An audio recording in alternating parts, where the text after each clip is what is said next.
கருப்பு தான் எனக்கு பிடிச்ச கலரு. எழுதி வாசிப்பவர் அல்போன்ஸ் மோசஸ். வெளியீடு 29/3/2026 தேதியிட்ட சர்வ வியாபி பார இதழ்.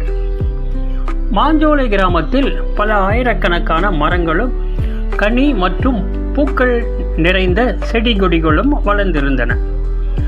பறவைகள் கூட்டம் கூட்டமாக அந்த மாஞ்சோலை கிராமத்திற்கு வந்து அந்த மரங்களில் அமர்ந்து இளைப்பாரி தங்களுக்கு தேவையான பழங்களை உண்டு கழித்து செல்வது வழக்கம்.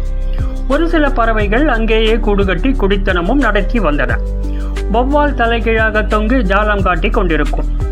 யாரும் எந்த மரத்தையும் வெட்டக்கூடாது என்றும் எந்த பறவையையும் வேட்டையாடக்கூடாது என்றும் ஊர் கட்டுப்பாடு அமுலில் இருந்ததால் அங்கே பலவித பறவைகள் வந்து போவது வாடிக்கையானது. அவைகளை வேடிக்கை பார்ப்பது, அந்த மரத்தடியில் அமர்ந்து கதைப்பது, படுத்து இளைப்பாறுவது மக்களின் பொழுதுபோக்கானது. பல ஆண்டுகளாக செழிப்போடு வளர்ந்திருந்த ஆலமரத்தின் சிறுவர்கள் விழுதுகளில் ஊஞ்சலாடி மகிழ்வார்கள். பறவைகளின் இன்னிசை கீதம் இசைப்பது, சிறுவர்களின் மகிழ்வான விளையாட்டு மற்றும் மனிதர்களின் உரையாடல் ஆகியவற்றை கேட்கும் போதெல்லாம் ஆலமரத்துக்கு பெருமையாகவும் ஆனந்தமாகவும் இருக்கும்.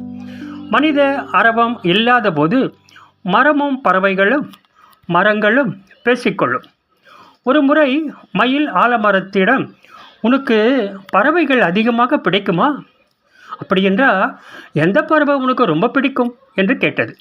அதற்கு ஆலமரம், எனக்கு காகம்தான் ரொம்ப பிடிக்கும் என்று உடனே பதில் கூறியது. அதை கேட்ட மயில் முகம் சுருங்கி போனது.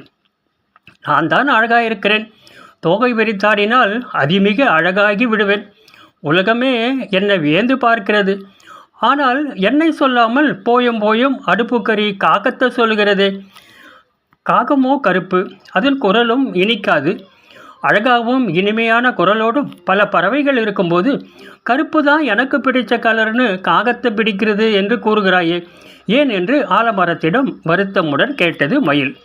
அதை கேட்ட ஆலமரம் சற்றே புன்முறுவலோடு, அழகு மயிலாரே, உன் கேள்வி நியாயமானதுதான். என் மடியிலிருந்து நூற்றுக்கணக்கான பழங்கள் தினமும் தரையில் விழுகின்றன. அதோடு கூட என் மடியில் இளைப்பாரி என் உடம்பில் பழுத்து குலுங்கும் சுவையான பழங்களையும் தரையில் விழுகின்ற பழங்களையும் தினமும் எல்லா பறவைகளும் எடுத்து உண்கின்றன. பழங்கள் கீழே விழுந்து எனது நிழலிலேயே கிடந்து மக்கி முளைக்காமல் மடிந்து போவதால் எனக்கு எந்த பயனும் இல்லை. ஆனால் காகங்கள் மட்டுமே என் பழங்களை உண்டுவிட்டு வேறு வேறு இடங்களுக்கு செல்லும்போது விதைகள் எச்சத்தின் மூலம் ஆங்காங்கே விழுந்து முளைக்கின்றன. அதனால் என் சந்ததியும் பெருகுகிறது என்று ஆலமரம் கூறியது. மனிதர்கள் அழகாக இருப்பதாலும் செல்வாக்கு பெற்றிருப்பதாலும் எந்த பயனும் இல்லை. அவர்கள் எல்லாம் மண்ணோடு மண்ணாகி போகும் நிலையில்தான் இருக்கிறார்கள். எந்தவித உதவியும் இல்லாமல் மண்ணோடு மண்ணாகி போகின்ற செல்வத்திற்காக அவர்கள் ஏங்கி தவிக்கிறார்கள்.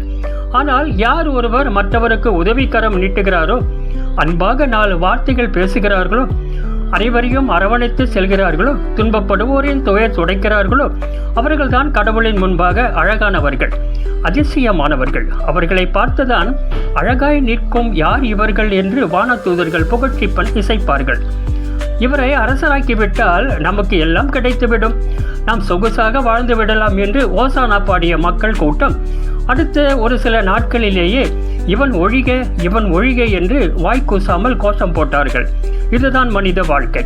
ஆனால் இறைமகன் இயேசு சிறுமையுற்றோர், பசித்திருந்தோர், ஊனமுற்றோர், ஒதுக்கி தள்ளப்பட்டோர் போன்றவரிடமே அதிகமாக பழகினார். மக்களோடு மக்களாக வாழ்ந்தார். யாரையும் உதாசீனப்படுத்தவில்லை, யாரையும் வெறுத்து தள்ளவில்லை. அழுவாரோடு அழுதார், சிரிப்பாரோடு சிரித்தார். அதைத்தான் நம்மிடமும் இயேசு விரும்புகிறார். எனவே குருத்து ஞாயிறு கொண்டாடி ஓசானா பாடுவோம். இயேசுவின் தாசரே, உன்னதத்தில் தாவீது மகனுக்கு ஓசானா என்றும், இயேசு ராஜா முன்னே செல்கிறார், ஓசானா கீதம் பாடுவோம் என்று பாடிய நாம் அவர் காட்டிச் சென்ற அன்பு வழியில் பயணிப்போம். அவரது அன்பு கட்டளையை பின்பற்றுவோம். எல்லோரிடமும் பரிவோடு பழகி பாசமாக வாழ்வோம்.